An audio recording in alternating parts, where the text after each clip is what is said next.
Hello everyone, this is Ramkrishna Rajput and you are watching Rational Learning Academy। ठीक है, तो ये formality गई भाड़ में। बात सिर्फ इतनी सी है कि अभी जो पिछला वीडियो हमने शूट किया था, ठीक है, उसमें मैंने बोला था कि इस वीडियो के बाद हम irrationality of the numbers start करेंगे, बट वहाँ पे एक छोटा सा टॉपिक पहले मिस हो चुका था, ठीक है, जो मेरे ध्यान में नहीं आया ऑब्वियसली उस टाइम पे, ठीक है। फिर बाद में मैंने पीपीटी खोला और उसमें देखा तो ये भाई साहब, ठीक है, वहाँ पे थे। तो इसको भी हम कर लेते हैं, छोटा सा टॉपिक है, ठीक है, स्टार्ट करते हैं, ठीक है, फालतू का टाइम वेस्ट नहीं करते हैं। क्या भाई बोल रहा है, number who ends with digit 0, ठीक है, ऐसे नंबर्स देखने हैं जो 0 के साथ एंड होते हैं, ठीक है, मतलब जो लास्ट वाला डिजिट होगा वो कैसा होगा, 0, ठीक है। मैंने कुछ एग्जांपल्स लिखे हैं और अब इनको ध्यान से देखना। हम इन सभी नंबर्स को फैक्टराइज करने वाले हैं। क्या करने वाले हैं? फैक्टराइज करने वाले हैं, ठीक है।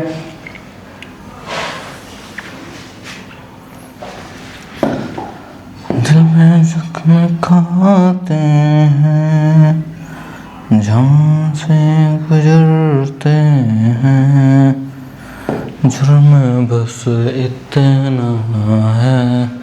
खैर यहाँ आ जाते हैं। तो बेटा अगर हम 10 को फैक्टराइज करते हैं तो 10 को हम लिख सकते हैं 2 into 5, ठीक है। ऐसे ही अगर हम 20 को फैक्टराइज करें तो 20 को लिखा जा सकता है 2 square into 5, है ना, 4 5 20 होता है। अब 110 है तो 110 मतलब 11 into 10 कर सकते हो आप इसको, 11 into 10 करोगे और 10 को लिख सकते हो 2 into 5, तो आप ओवरऑल इसको लिख सकते हो 2 into 5 into 11, ठीक है। उसके बाद है 60, तो 60 को आप क्या लिख सकते हो भाई, 60 क्या होता है 12 5 जा 60, ठीक है, और 12 को आप लिख सकते हो 4 3 जा 4 को लिख सकते हो 2 स्क्वायर, तो 60 जो है वो आएगा आपका 2 स्क्वायर इंटू 3 12 इंटू 5, तो ये आ जाएगा अपना 60। फिर अपने पास 50 है तो 50 होता है अपना 25 इंटू 2, तो आप इसको लिख सकते हो 2 इंटू 5 स्क्वायर, ठीक है। 80 है, 80 को आप कैसे लिख सकते हो भाई, 16 5 से 80 होता है, 16 को आप लिख सकते हो 2 raised to 4 इंटू 5, ठीक है। अच्छा, अब ये काम तो हमने कर लिया। अब यहाँ पे देखो भाई, कुछ चीज दिख रही होगी आपको। हर एक फैक्टराइजेशन को ध्यान से ऑब्जर्व करने की कोशिश करो। क्या दिख रहा है यहाँ पे, आप क्लियरली देख सकते हो यहाँ पे कि हर एक नंबर जिसके लास्ट में 0 था, जिसके लास्ट में 0 था, उन सब के प्राइम फैक्टराइजेशन में ये 2 और ये 5 ये हमेशा प्रेजेंट होंगे, ठीक है। ओह सॉरी, दिस 5, यहाँ पे ये 2 और ये 5, ठीक है। तो हर एक नंबर जो कि 0 पे एंड हो रहा है उसके प्राइम फैक्टराइजेशन में 2 and 5 दोनों होने चाहिए, ठीक है। अगर 2 and 5 नहीं है तो उसके लास्ट में 0 आएगा नहीं। और देखो यार, पागल बनाने वाली बात है, ठीक है, बहुत बेसिक बात करते हैं। किसी भी नंबर के लास्ट में 0 आ रहा है, ठीक है, तो आप उसको समथिंग मल्टीप्लाइड बाय 10 लिख सकते हो। जैसे भाई 20 है, 20 को क्या लिख सकते हो 2 into 10, 80 है क्या लिख सकते हो 8 into 10, 250 है क्या लिख सकते हो 25 into 10 लिख सकते हो ना, समथिंग मल्टीप्लाई बाय 10। और 10 क्या होता है, 10 होता क्या है, इट इज 2 into 5, क्या होता है 2 into 5। तो ये तो कंफर्म ही है कि कोई सा भी नंबर हो अगर उसके लास्ट में 0 आ रहा है तो वहां पे 2 and 5 तो होने ही होने हैं, ठीक है। अगर 2 and 5 नहीं है तो नंबर कभी भी जो लास्ट डिजिट है, वंस प्लेस वाला जो डिजिट है वहां पे 0 नहीं आएगा, ठीक है। क्लियर है ना, पक्का, ठीक है। तो यहाँ पे एक ऑब्जर्वेशन जो आपने अभी अभी देखा है उसको आप लिख लो। कैसे लिखेंगे, यहाँ पे एक नोट करके लिख लो आप। नोट है अपना, the numbers which ends with the digit 0 have 2 and 5 as their prime factor. ठीक है, तो मैंने बोला कि कोई भी नंबर अगर 0 पे एंड हो रहा है तो वहां पे उसके पास 2 and 5 होने ही चाहिए एज द प्राइम फैक्टर। ठीक है, अगर नहीं है तो 0 पे एंड नहीं हो सकता फॉर श्योर। ठीक है, चलिए तो आप इसको नोट कर लीजिए, फिर इसके बाद हम कुछ क्वेश्चंस देख लेते हैं। Note down. तो सबसे पहला काम होगा अपना, हम क्वेश्चन को समझेंगे, ध्यान से रीड करेंगे। रीड अपन ऑलरेडी कर चुके हैं। ठीक है, क्वेश्चन क्या बोलना चाह रहा है उसको ब्रेक करते हैं अपन। ठीक है, बोल रहा है कि 4n है।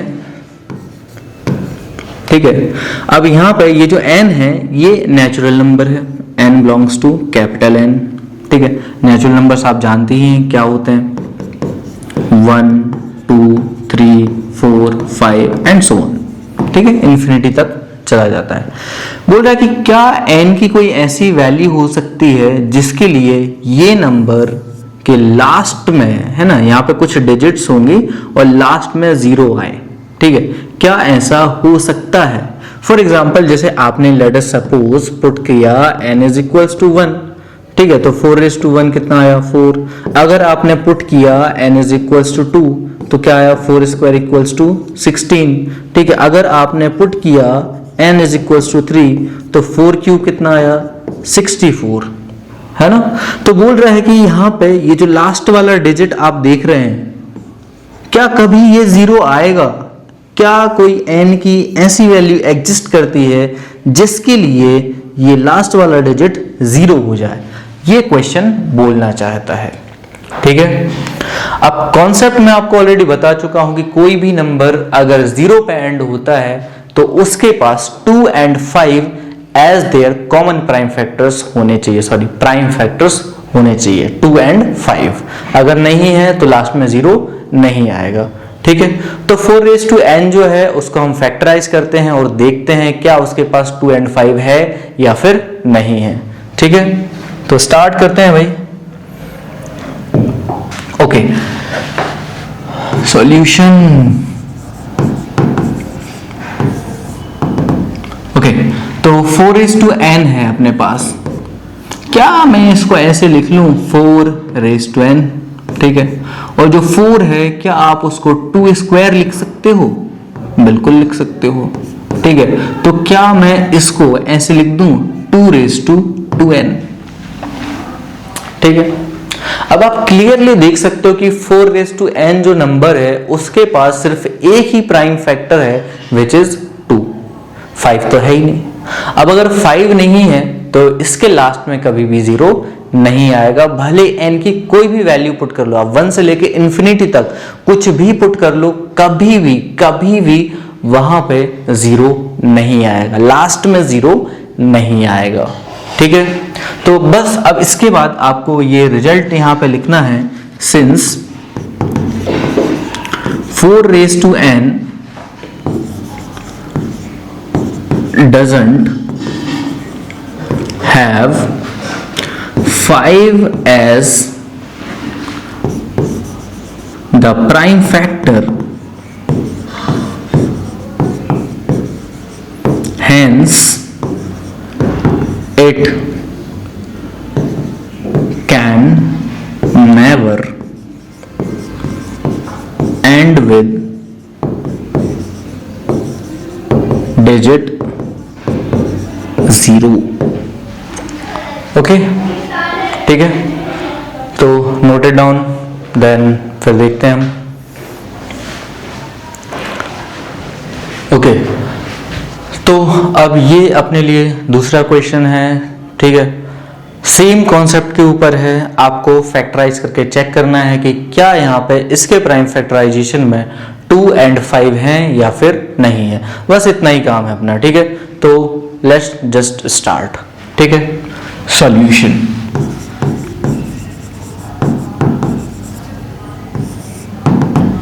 ठीक है। 6n है अपने पास। अब इसको हम ऐसे लिख सकते हैं 6n, और जो 6 है आप उसको 2 × 3 लिख सकते हो।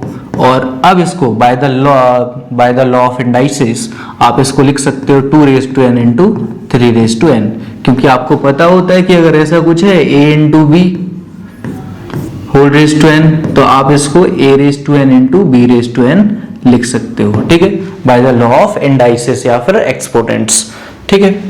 तो अब आप क्लियरली यहां पे देख सकते हो कि जो 6n है इसके प्राइम फैक्टराइजेशन में अपने पास सिर्फ 2 है और 3 है। क्या यहां पे कहीं भी 5 आपको दिखाई दे रहा है? ऑब्वियसली नहीं है। अब अगर 5 नहीं है तो ये कभी भी 0 पे एंड नहीं हो सकता। तो बस अब यहां पे हमें एक स्टेटमेंट लिखना है, since prime factorisation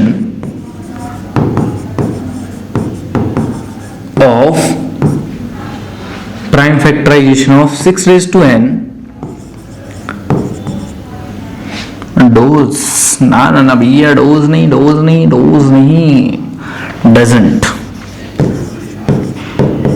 doesn't have 5 as the prime factor,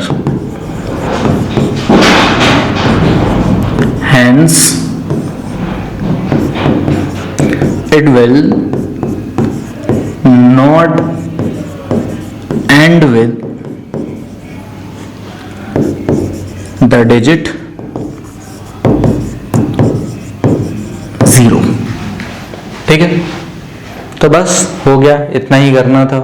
simple question होते हैं, ठीक है, ज़्यादा कुछ करना नहीं होता इस टाइप के क्वेश्चंस में, ठीक है। और 2 मार्क्स में आता है इस तरह का क्वेश्चन, ठीक है, आपके बोर्ड्स में। तो आप आसानी से अगर ये सीख गए तो 2 नंबर आपके पक्के हो गए, ठीक है। चलिए तो इसको नोट कर लीजिए। ओके, सो आई होप आपने इसको नोट कर लिया होगा, ठीक है। अब इसके बाद ये क्वेश्चन आपके लिए है, ठीक है। आपको खुद को पेन और कॉपी निकाल के इसको सॉल्व करना है और फटाफट सॉल्व करके जो आंसर आएगा उसको कमेंट्स में लिख दो, ठीक है। मैं चेक करूंगा कि किस किस का आंसर सही आया है, ठीक है।